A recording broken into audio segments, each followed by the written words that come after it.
आज की कहानी का विषय है ईश्वर सबका है। एक शहर में एक सेठ रहता था। एक शाम अचानक उसे बहुत घबराहट होने लगी। जब डॉक्टर को बुलाया गया, सारी जांचें करवा ली गईं, परंतु रिपोर्ट में कुछ भी नहीं निकला। उसकी घबराहट बढ़ती ही जा रही थी। उसकी समझ में नहीं आ रहा था कि ये मेरे साथ क्या हो रहा है। रात हुई, नींद की गोलियां भी खा लीं, लेकिन नींद आने को तैयार नहीं थी और घबराहट कम होने का नाम नहीं ले रही थी। वो रात को उठकर 3 बजे घर के बगीचे में घूमने लगा। घूमते घूमते उसे लगा कि बाहर थोड़ा सा सुकून है, तो वह बाहर सड़क पर पैदल ही निकल पड़ा। चलते चलते उसके मन में हजारों विचार उमड़ रहे थे। अब वो सोचते सोचते घर से काफ़ी दूर निकल आया था और थकान की वजह से एक चबूतरे पर बैठ गया। उसे थोड़ी शांति मिली तो वह आराम से बैठ गया। इतने में एक कुत्ता कहीं से आया और उस सेठ की चप्पल उठाकर ले गया। सेठ ने देखा तो वह दूसरी चप्पल उठाकर कुत्ते के पीछे भागा। कुत्ता पास ही बनी झोंपड़ियों में घुस गया। सेठ भी उसके पीछे पीछे था। सेठ को करीब आता देखकर कुत्ते ने चप्पल वहीं छोड़ दी और भाग गया। सेठ ने राहत की सांस ली और अपनी चप्पल पहनने लगा। इतने में उसे झोपड़ी में से किसी के रोने की आवाज़ आई। वह और करीब गया तो उसे समझ में आया कि आवाज़ कहाँ से आ रही थी। उसने झोपड़ी के फटे हुए बोरे में झाँक कर देखा तो वहाँ एक औरत फटे हाल मैली सी चादर पर दीवार से सटकर रो रही थी और बोल रही थी, हे भगवान मेरी मदद कर, और रोती ही जा रही थी। सेठ के मन में आया यहाँ से चला जाए, कहीं कोई गलत ना सोच ले। वो थोड़ा आगे बढ़ा तो उसके दिल में ख्याल आया कि आखिर वो औरत क्यों रो रही है, उसे क्या परेशानी है। और उसने अपने दिल की सुनी। वहाँ जाकर दरवाज़ा खटखटाया। उस औरत ने दरवाज़ा खोला और सेठ को देखकर घबरा गई। सेठ ने हाथ जोड़कर कहा, बहन तुम घबराओ मत, मुझे बस इतना जानना है तुम रो क्यों रही हो।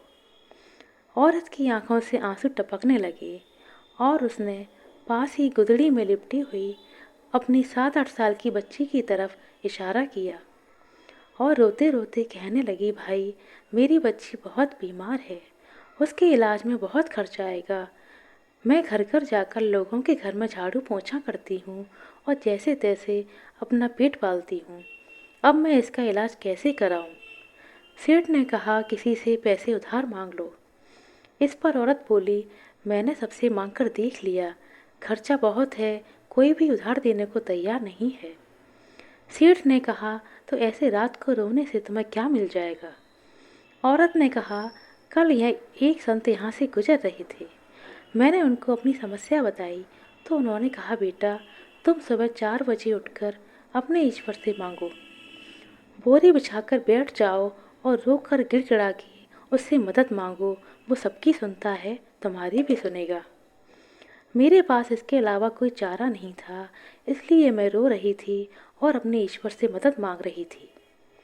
ये सब सुनकर उस सेठ का दिल पिघल गया। उसने तुरंत फ़ोन लगाकर एम्बुलेंस बुलवाई और उस लड़की को ले जाकर हॉस्पिटल में एडमिट करवा दिया। डॉक्टर ने 1.5 लाख का खर्चा बताया तो सेठ ने उसकी जवाबदारी अपने ऊपर ले ली और उसका इलाज करने को कहा। उस औरत को सेठ ने अपने यहाँ नौकरी देकर अपने बंगले के सर्वेंट क्वार्टर में जगह दे दी और उस लड़की की पढ़ाई की सारी जिम्मेदारी भी ले ली। सेठ कर्म प्रधान था लेकिन ईश्वर को नहीं मानता था। अब उसके मन में सैकड़ों सवाल चल रहे थे, क्योंकि उसकी बेचैनी तो उस वक्त ही ख़त्म हो गई थी जब उसने एम्बुलेंस को बुलवाया था।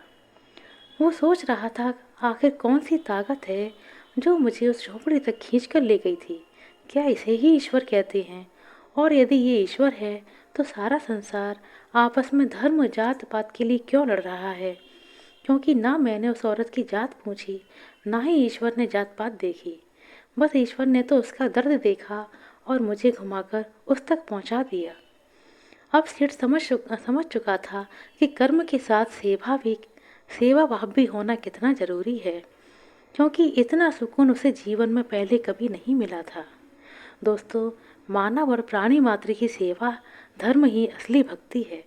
यदि ईश्वर की कृपा पाना चाहते हैं तो इंसानियत अपना लो और समय समय पर सबकी मदद करो जो लाचार हैं, बेवश हैं, क्योंकि ईश्वर इन्हीं के आसपास रहता है। आशा करते हैं मित्रों आपको हमारे द्वारा सुनाया गया ये छोटा सा प्रसंग अच्छा लगा होगा। वीडियो पसंद आया हो तो कृपया लाइक करें, शेयर करें। मिलते हैं अगले वीडियो में, तब तक के लिए नमस्कार।